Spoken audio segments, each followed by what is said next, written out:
Hello, Savannah. Welcome to our show. Welcome to our show, Lee Camp. I'm not satisfied with that opening. Why? I don't know. Did it need more? Welcome to our show. Welcome to our show. No, but it's we want it, and we have been intentional about it being more communal. And the hour seems so narrow. Well, by our, I mean Communal. our. You mean Our. the editorial? Our. What do they call that? The editorial we, the royal we. You mean the royal we? I mean the royal hour, we. the What would royal you hour. switch it to? I don't know. Maybe we'll have to work on that. Welcome to the show where everyone is involved. Yeah, but that's just conceit because that's not true either, is it? No. Yeah. Welcome to our show, Savannah. Welcome to Lee Camp. What's happening lately? What's the biggest thorn in your side lately? The biggest thorn in my side. Mm-hmm. I mean, personally, there's nothing particularly coming to mind. Nice. Yeah. You're in a good Do spot. you have one, a thorn in your side? Probably just my vitamin D levels.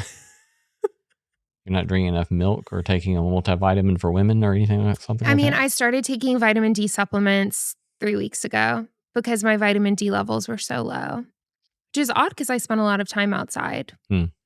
Besides that, pretty much nothing. Oh, actually, Lee, I'm totally lying. I've had bats in my house. I saw that. That is a thorn in your side. thorn. Hopefully, it's not a rabies bite in your side. Don't even say it. Don't even say it. So here's what happened for everyone who's a part of the subtext. I leave my house at 1:30 one day, and we have this gal named Maria who comes to clean our house every month. And I left my door unlocked. Maria comes in an hour later, and she shoots me a text message at 3:30 and says, "There is a bat in your house," and sends me a video of a bat squirming around in our dining room. And I immediately had to come home, help trap this bat, and then we released it into the wild. So I did not handle that experience well at all because I, of course, was thinking, what if this bat was in our bedroom in the middle of the night and we didn't know and it bit us? Mm-hmm. Because you read stories about that happening. Mm-hmm. There are a lot of reasons why that was very unlikely to have been true. Namely that this bat wasn't flying in our house. It was just it was like crawling around. And so there was something wrong with it where it was grounded. So it was very unlikely that it could fly in our bedroom in such a way that we wouldn't notice and that my dogs wouldn't notice. And we found it in a dining room, which was 2 doors away from where our bedroom is. I called the Tennessee's on-call epidemiologist to explain the situation from top to bottom to say, do we need rabies vaccines? She said no. Okay, so I survived this whole experience, but barely. I was hanging on by a thread. 2 days later, Todd and I are watching the World Cup in our living room. And as we are watching the World Cup, we see a bat fall from our chimney and into our fireplace. And the bat starts squirming around in our fireplace. The silver lining of this is we now know exactly where the bats are coming from. And we know that the original bat and then this bat do not have rabies. They are just babies because this is the gestational period for bats. So basically, there is a colony of bats at the top of our chimney where all of these baby bats are being born and they're all hanging from there. And sometimes they fall and they can't fly yet. And so they probably won't make it. However, it's really good news for me that they didn't have rabies because it means I definitely am not going to get rabies and die. However, what's bad news for me is that it's illegal to move these colonies until the gestational period is over in the state of Tennessee. Really? August 15th. Fascinating. So we have a bat expert coming out today who is hopefully at our house as we speak that is going to basically create a barrier in between where they are at the chimney and where we are in the fireplace so that if the bat falls, it will have a higher likelihood of making it up to its colony and back to its mom and surviving. Because personally, I can't handle the bats in the house anymore. Yeah, well, goodness. How does that, how? You have a thorn in your side. How do you feel about bats? You do have a thorn in your side. Well, I mean, they're remarkable creatures, but I wouldn't want them flying around in my house. That's how I feel about them. I just get very fixated on information. Yes. I was researching rabies for 48 hours straight. I bet you were. I was watching videos because once the symptoms arrive, you're dead. Right. So then I'm thinking, do we just go get the vaccine prematurely? But the problem with that is insurance doesn't cover it unless they say you have to take it. And then they're very expensive. $7,500. $7,500 per person. Each. Oh my. $15,000. Yeah. And Todd was like, if there was a bat that was in our room, we would do it. But he was like, everyone, including Tennessee's epidemiologist, has said we don't need this vaccine. So we're not going to spend $15,000. My goodness. I know. What would you have done? Would you have gotten the vaccine or would you have trusted? I guess I would have trusted. Yeah. Yeah. It's an expensive investment. It is an expensive investment. Yeah. Wow. Well, everyone be on the lookout because once I shared my story online, so many people messaged me sharing their bad stories. Huh. Yeah. And I guess it's very common. How long is it before the symptoms of rabies occur? 1 month to 1 year. To a year. Wow. Bizarro. But we've at least got you for a year. Oh my God, please stop. You're going to feel bad if I die of rabies. But yes, we've got 1 year and less than 2% of bats have rabies. I know, so that's a thorn in my flesh. Yeah. Yeah. Well, that's quite a thorn. On that note, let's start this show.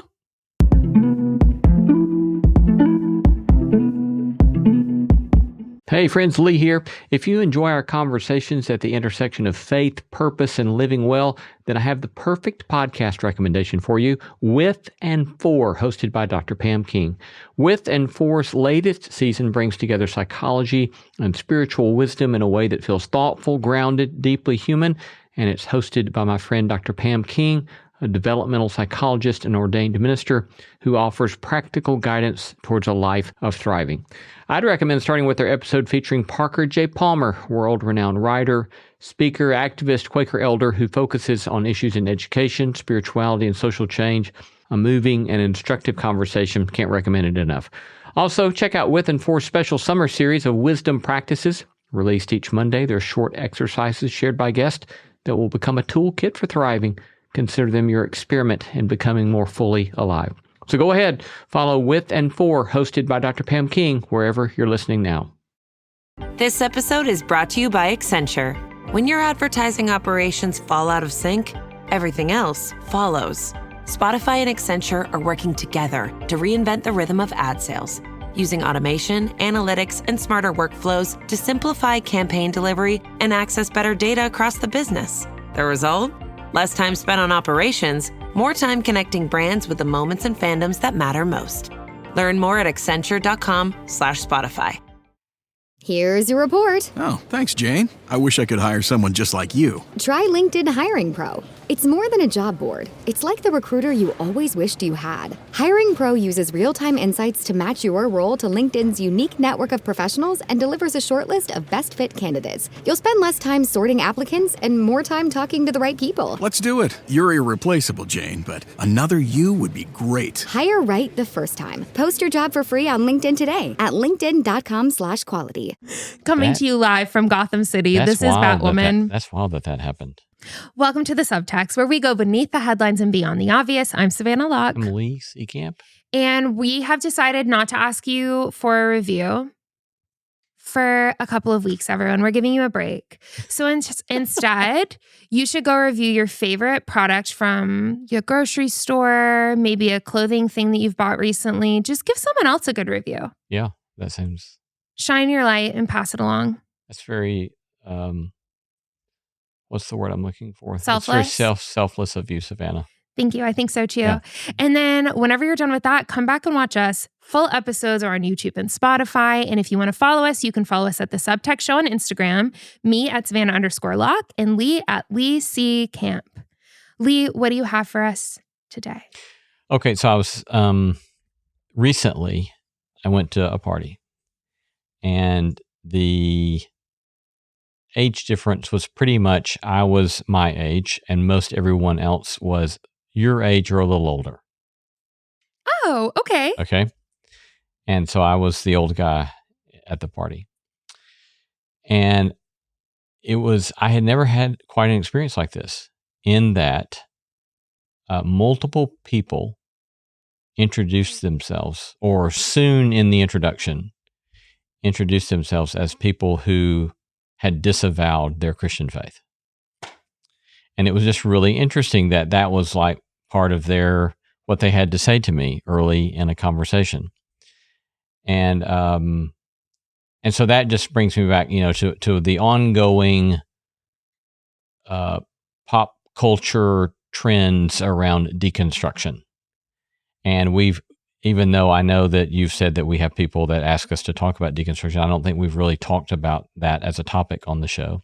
And so I thought, well, why don't we just talk about that? This is the time. This is the time. It's convenient too, because we literally got a message this week from a gal named Michaela saying, what do you do when your friend deconstructs out of Christianity? Well, here we are, Michaela. Here we are. Here we are. Yeah, and there was a, let's see a Barna study that said overall 42% of adults say that they have deconstructed the faith of their youth. Now, that doesn't mean that all of them have left, right? But that 42% of, at least, I guess, present or former practicing Christians have said, I've deconstructed the faith of my youth. So it's an ongoing real life deal. I think that study was from 2024 or 2025.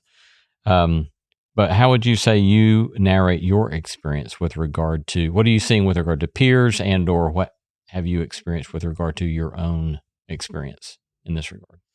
Quickly, I have 2 questions and then we'll go. Number 1, was that Barna study specific to Christians or all religions? I think it was specific to Christians. Nice. And then 2, of the people at this party, did they know your profession? Like, was it kind of like a confessional period? I don't think that two in particular that I'm thinking of, I don't think that it turned out we knew of one another. But I think that when we were first talking and they said that, I don't think we had connected yet how we knew each other. Nice. And that they would know what I do, or, So it just naturally came up in conversation. Yeah. Nice. Okay. I was just curious about that. Yes, we have not talked about deconstruction a lot on the show. I think we did with one on the Ask Us Anything episode, where someone asked a little bit about deconstruction in navigating one's faith. But it does feel like it's kind of having a little bit of another wave, at least in my circles, where this week Michaela wrote into the Subtext and asked us to talk about it. And I had a friend who reached out I haven't talked to her in like 10 years. And she said, in the last couple of months, I have started questioning things that I never thought I would question. And she was like, can we please go get coffee? And of course I was like, yes. But in her message to me, it made me realize, at least in my experience, I don't think a lot of people ask for deconstruction. It's like this thing that happens. And it makes me also realize, like, with the tone of her message and subsequent texts that we had back and forth, deconstruction is very disruptive to someone's whole life. Like, it would be easier and more comfortable to say, I learned everything about God that I needed to in 8th grade, and I've never had a change ever since. Like, it's actually very uncomfortable to say, wow, like, this thing is being put under the microscope. I'm looking at it and something's not lining up, and I have to take that seriously. And so I think for me, as I'm thinking about someone who is deconstructing or seeing friends deconstruct, I always want to keep in mind the gentleness around, like, this isn't fun to do. And it's really disruptive and disorienting. And I just want to name that. So that's what comes up for me initially when I think about it. Yeah. Would you say that you have, I'm guessing I know what your answer is going to be, but for the sake of us making it explicit, what would you say that you've been through periods of deconstruction? Would you use that label? I think that label came around like right when I was deconstructing. So it was like when Todd and I first got married. When in 2016, We got married in April, and I literally quoted Francis Chan in my wedding vows. Like, I was the most Christian.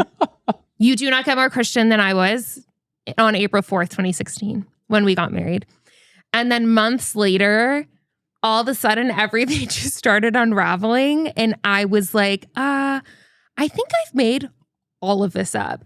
And in fact, last week when we were recording for the Subtext, I'm jumping time periods here, but last week when we were recording for the Subtext, I came in that day so exhausted because all night I had been up thinking, I don't think any of this is real. But the difference between me doing that in 2016 and me doing that now is that in 2016, it was the first time I had let my mind go there, and it felt extremely disorienting. I thought in 2016 that I was renouncing my faith, that I was renouncing God altogether. And when I didn't think it was real, I thought that I was basically like walking away from everything that I had ever known. Now, what I realize, at least for me, is that that's me getting in the wrestling ring with God. And it's me doing what Jacob did. You know, that whole idea of like Jacob wrestling with this angel and coming out on the other side, sure, with a limp, but still coming out on the other side. And that being like a beautiful vision of like the walk with faith. It was just the first time I had really gotten in the ring and wrestled with God. And now, like me coming in last week, I mean, I was just up all night being like, there's no way that this is real. And just thinking through, we must be making up these categories. How do we have this is what I was thinking. I'm not saying that I believe this to be true, but like, why do we have the arrogance to think that we've got this right? But then I got up and, I went to dose and I got my matcha and I just thought, okay, like I'm just going to sit in it and I'm just going to keep on, like I'm going to keep moving forward with my life. So it doesn't feel quite as disorienting now as it does then, but I would say I still have those questions. Yeah. So let me sketch a little schema and see what you think. And I think we've talked about this previously, but for me, and I think this was on a Q&A session that we did, for me, the notion of doubt is part and parcel of faith. That if someone never doubts, I wonder if they've thought very much about their faith.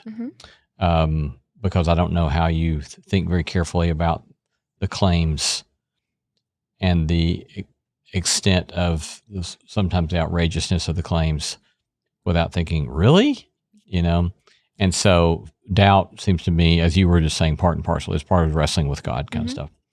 And then on the notion of deconstruction, it seems to me to be an interesting distinction to be made between someone saying, I stopped believing X on the one hand, and on the other hand to say, I stopped trusting the people who taught me X on the other hand. Okay, yeah.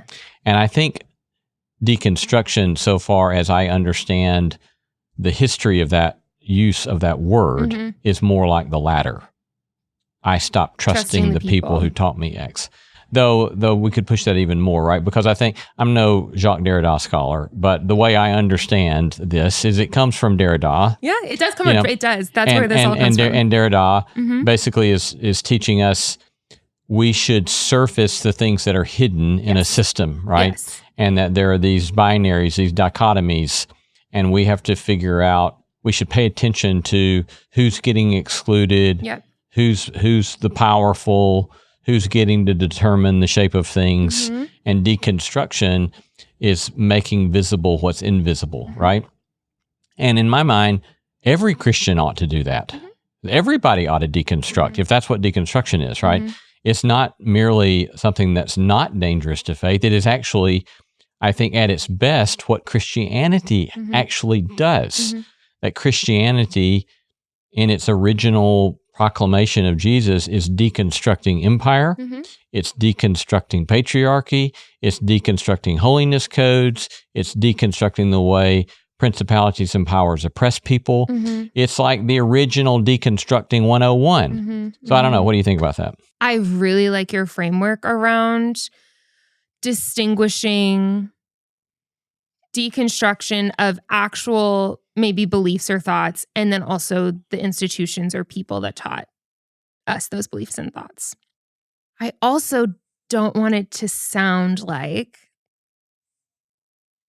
I don't know if I'm trying to like manage something here, but what it brings up in me is that I also don't want it to sound dismissive towards people who need to be questioning the authority figures Do you know what I'm saying? No, me either. Okay, nice.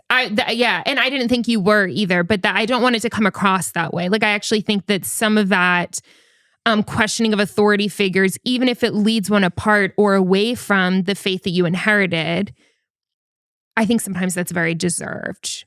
For sure. And I don't think that that's the same thing as dishonoring God. Very much agree. Yeah. Yeah, that's really interestingly. I think too, I'm happy they brought up Derrida. I think that he did trace it back to like saying like this is something that is just part of the Christian faith and the Christian tradition. So it's coming from a long history, but it has kind of become a boogeyman in some circles in Christianity today. Yeah, I mean, some people are like, you should never do this. And that would be like the people I would be the most suspicious of. And that's what, yes. And why is that though? Like what is it, do you think, that makes people want to protect people from the very thing that maybe Christianity might be asking of them? Yeah, I mean, I remember one time sitting in a faculty meeting and hearing one particular presenter who was doing this sort of casting aspersion upon deconstruction. And I was thinking, really? Is that really the way you want to come at this? Because a lot of the stuff that people are asking questions about really need to be questioned. I think so too. Yeah. And I think too, another distinction that you made that I wanted to talk to you about and ask why is that you are also distinguishing in some ways deconstruction from doubt. Yeah. What is that distinction in your mind? Well, in my mind, deconstruction is asking about hidden mechanisms of power, about who is legit, who's being marginalized, who's being oppressed in the name of the good, and deconstruction at its best can help us surface those things and make visible what's invisible. Whereas just straight ahead doubt is asking questions about basic Christian orthodoxy of, is Jesus Lord? Was Jesus raised from the dead? And if in fact Jesus was raised from the dead, then that was, as I said a moment ago, the ultimate deconstructive act. You know, it was the forces of life subverting the forces of death. It was making the mechanisms of empire visible and letting all people see that, no, the way of love has triumphed over the ways of hostility, right? Mm-hmm. And so if I'm if someone doubts the claim of resurrection, that could in some ways actually be subverting deconstruction. They're very different kinds of postures, I think, of what one is grappling with. Okay, so what I'm realizing in this moment is that for me, they actually feel much more intertwined than how you're framing them. Like, at least for how I deconstructed was through my doubt. So for me, it was me waking up and being like, I don't know if any of this is real. But it was also paired with what you really beautifully put. It was also paired with, I don't know if the people who taught me this are practicing what they're preaching. So like, why should I smoke what they're selling when they're not even smoking what they're selling? Yeah. And so I think that there was also the authority piece or the institution piece wrapped up in it. But I think that my deconstruction was fueled a lot by my doubt. And I think that opened up my eyes to maybe like more systemic issues or issues of exclusion. I definitely was opened up to that, but I think that all started with me opening up myself to the possibility of really doubting the whole thing altogether. Yeah. Tomorrow morning is knocking. Stock your fridge now. How about a creamy mocha frappuccino drink? Or a sweet vanilla? Smooth caramel maybe? Or a white chocolate mocha? Whichever you choose, delicious coffee awaits. Find Starbucks Frappuccino drinks wherever you buy your groceries. The award-winning American Airlines AAdvantage program rewards more than travel.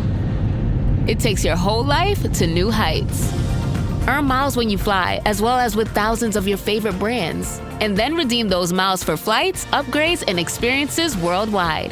AAdvantage members also enjoy earlier boarding and free high-speed Wi-Fi in flight. Join for free and start earning towards your next adventure at aa.com/Spotify.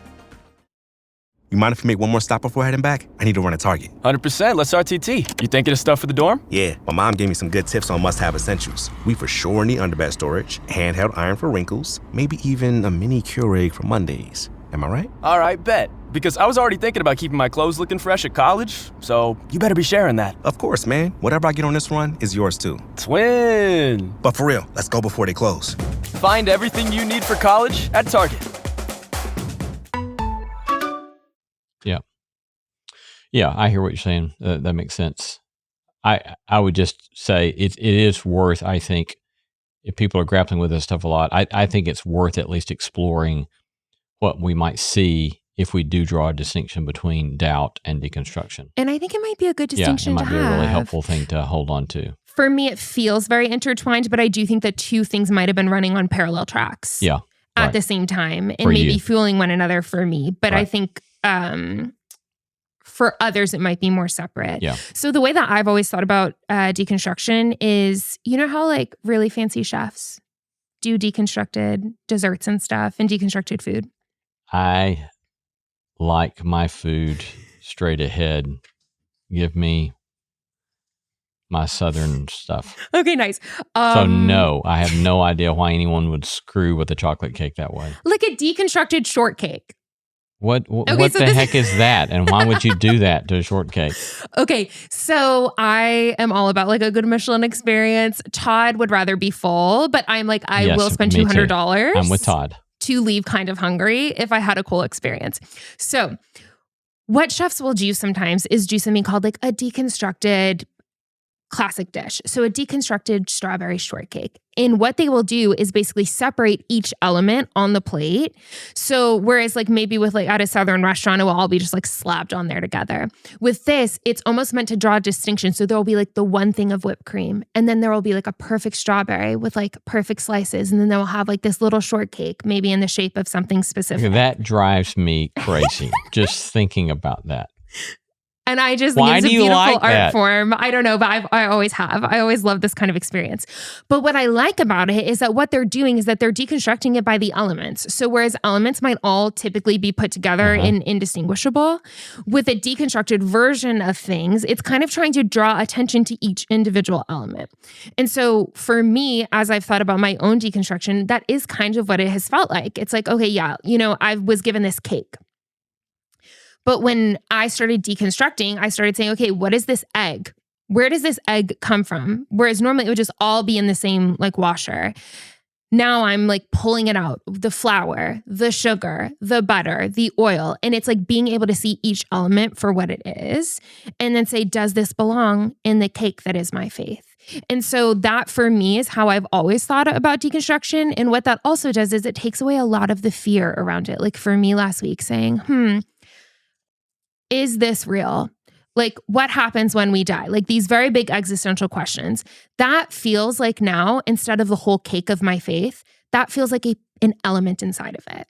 And so it doesn't feel as scary to address things anymore because none of it feels like it's the whole thing anymore. It feels like it's made up of a bunch of different elements. And I think that's a gift that deconstruction brought me, is that there's not a whole lot. I'm not saying that there's nothing that would ever make me like walk away from Christianity. That's not what I'm saying. But what I'm saying is that like the center of my bullseye is very small at this point, where Jesus is the center for me, and everything else I'm kind of willing to put on the table and negotiate with because it feels like an element of the thing, not the thing itself. Yeah, that's an interesting when we have to go to a Michelin restaurant soon. I don't know if they're gonna screw with my cake that way. Then I don't know. If you're buying, I'll go. Great. Literally, don't tempt me with a good time.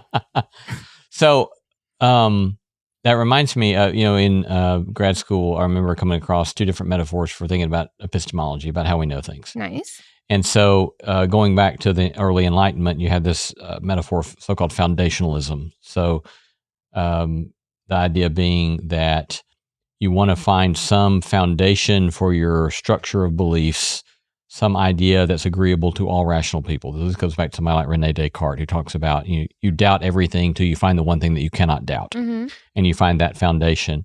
And then you build up your beliefs on top of that foundation.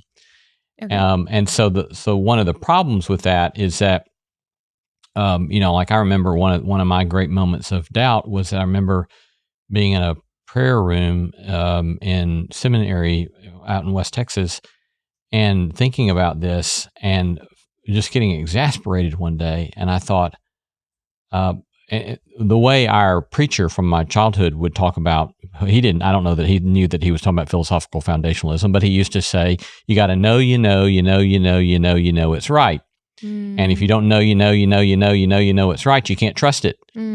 And so I was thinking about this metaphor foundationalism and this refrain from the preacher in this moment of contemplation. And I finally just said, I don't know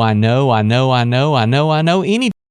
It's so true. Right. And so then it was like, okay, if that's true, then maybe the whole thing has just fallen down and gone out the door. Right.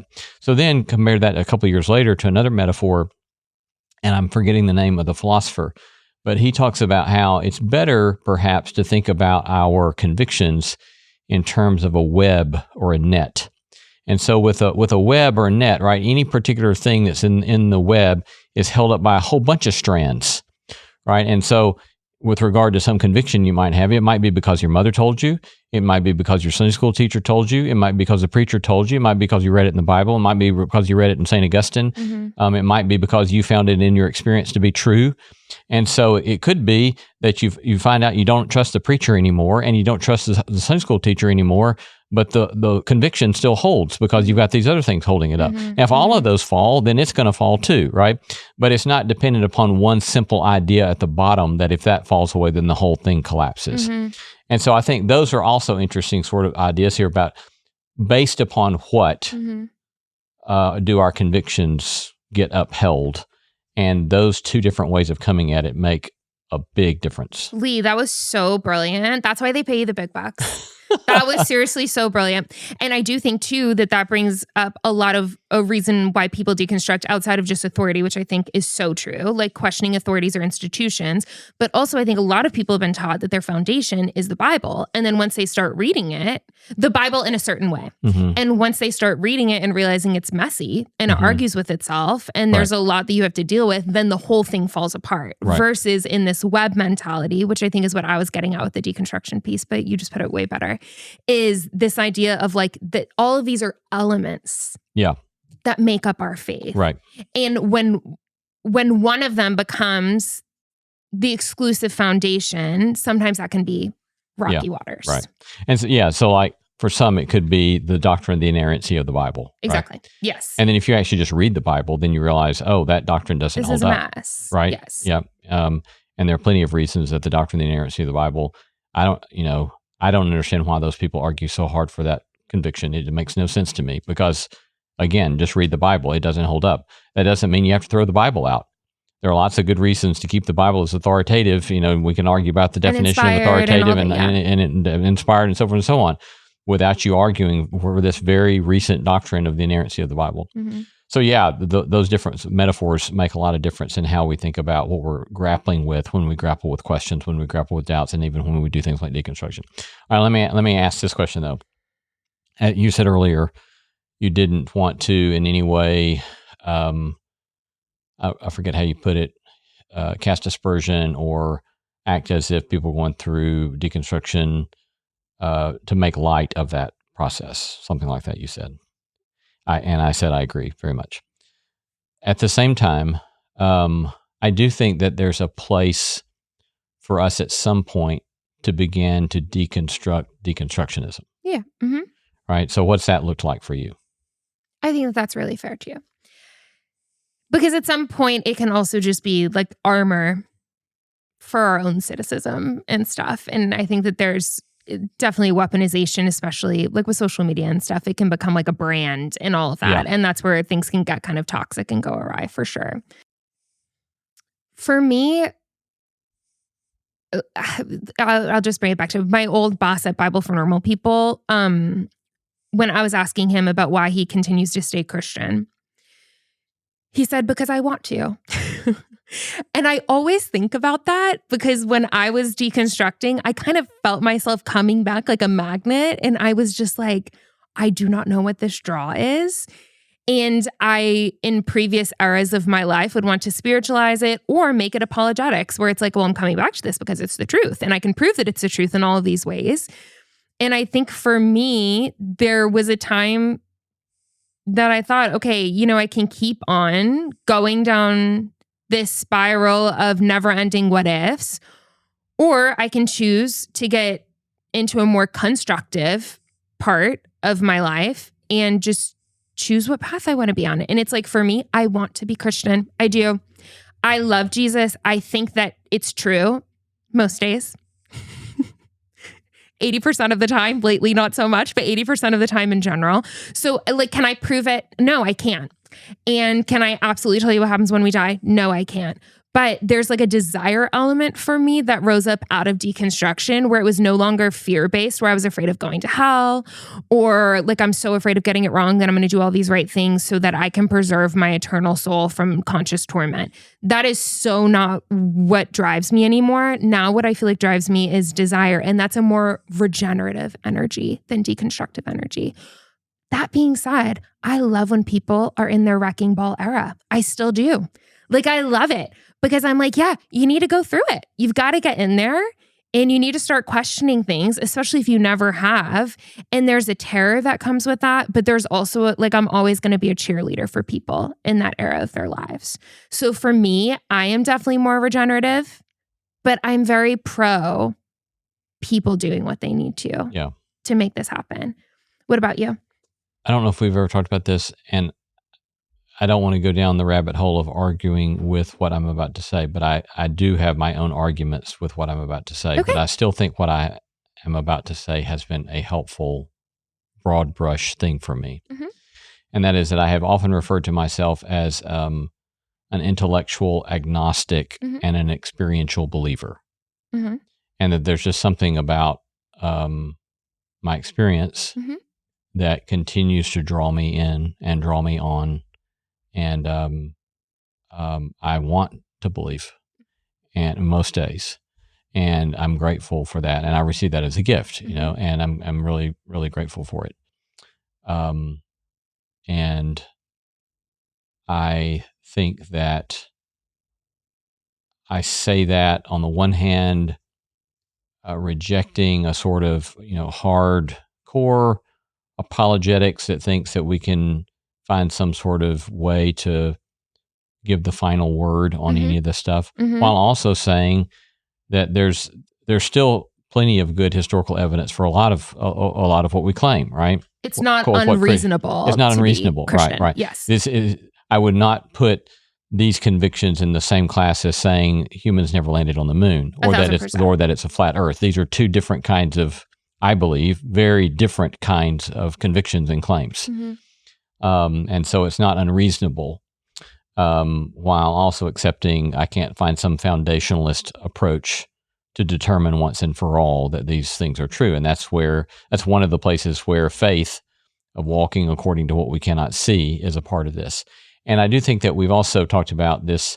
I learned from Clarence Sturgeon that definition of belief, from the Middle English about by life. Mm-hmm. A belief is what one lives by. Mm-hmm. And that is always helpful to me of me asking, okay, I can still have these intellectual questions that are really good intellectual questions, but the question becomes today, what am I going to live by? Mm.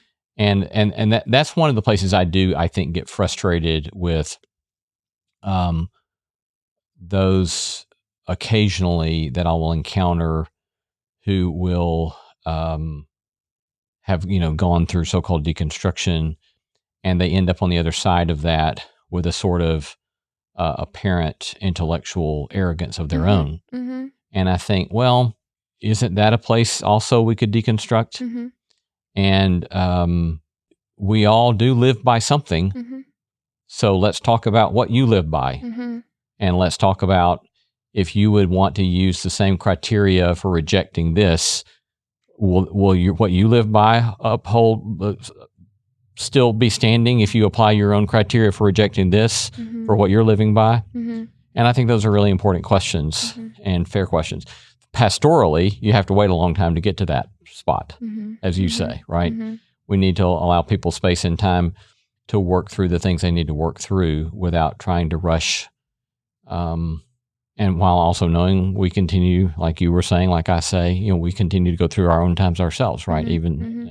later on in life. So Yeah, I'm happy you brought up the pastorally piece, because Michaela's question to the subtext was, what do you do when a friend deconstructs out of Christianity?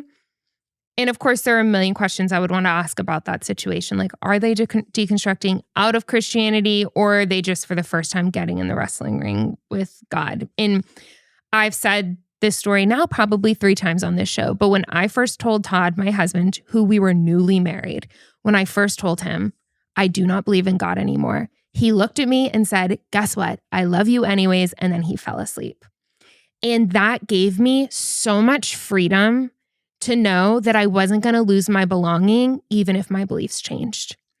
And what I would say to Michaela and to anyone, I'm not saying that it is easy, but what I am saying is that giving people the freedom to know that you are still in it with them will provide them safety, and you will become a trusted ear. You will become someone that they might ask for input on. And that is the space that you want to take more than poking holes in their arguments or whatever. like that, it's just not productive. Like, as someone who was seriously in that spot for many years, what I noticed is my deconstruction triggered other people's fears, and their fears they projected onto me. Yeah. Instead of being able to recognize that I was asking good questions. Right. And that their fear was activated. And instead of maybe looking inward and saying, what is this bringing up in me? They pointed to me and said, you're going to end up like X, Y, and Z, or aren't you afraid of hell? Or aren't you afraid of where your doubts will take you or whatever? And so what I would do is, for anyone whose loved ones are going through this, is to check yourself and say, okay, what is this bringing up in me? And if you have a lot of fear around the questions that they're asking, then you ask God about those fears, and then ask what the best way to support this person would be at the same time without projecting onto them. And on the flip side, if you are the one deconstructing, you are going to be okay. You are. And you are not the first person to do this. You will not be the last. You come from a long lineage of people in the Christian tradition and other traditions who have asked really big questions about God. And I always encourage people, because people always revere Mother Teresa as this hero of the faith, as she should be. She's amazing. Her personal journals have been released. And when you start reading the questions that this woman was asking at night, while then waking up the next day and doing the work of the kingdom, it will shake you in a really good way, that these heroes of the faith who have been doing so much good work, with God, for God, etc., also we're asking really dark and deep questions, and we're struggling with our own dark nights of the soul. So there are no people who get by this life unscathed. And so if you're in it, keep wrestling it out and see where it takes you. You don't have to be afraid. That's what I would be encouraging people in that direction. Lovely place to end. Thanks, Savannah. Am I a pastor now? You almost had a Baptist voice come out there. No, mine is like a total Pentecostal charismatic voice. I'm going to start speaking in tongues soon. Thanks so much for listening to this episode of The Subtext. Start a conversation with your friends, your favorite group chat, or even your enemies by sharing this episode with someone who might like to discuss it with you. Want to become a part of the conversation? DM us, DM Savannah, email us your thoughts or topic ideas at info@nosmallendeavor.com. Leave us a review wherever you're listening and leave us 5 stars. Follow us on socials at The Subtext Show, at Savannah_Locke, and at Lee C. Camp. Very grateful to have you as a listener. See you next Wednesday. Uncovered windows can make your home feel up to 20 degrees hotter. Stay cool and save up to 45% off custom window treatments during the Summer Black Friday mega sale at Blinds.com. From outdoor shades to room darkening blinds, finding the perfect fit is easy. Get free samples, expert design help, and professional measure and install services, or DIY with confidence and support every step of the way. Shop up to 45% off site-wide, plus huge savings on doorbusters right now during the Summer Black Friday mega sale at Blinds.com. Hi, Ryan Reynolds here for Mint Mobile. Are you looking for a beach read this summer? May I suggest your big wireless bill? It's got suspense, mystery, a slightly flat, emotional arc, and a shocking twist where you realize you've been overpaying the entire time. Fortunately, though, Mint's story is better. Every plan, $15 a month, even unlimited. That's it. Happy ending, 0 tears. Give it a try at mintmobile.com/switch. Upfront payment of $45 for 3 months, $90 for 6 months, or $180 for 12-month plan required. $15 per month equivalent. Taxes and fees extra. Initial plan term only. Greater than 50 gigabytes may slow when network is busy. See terms.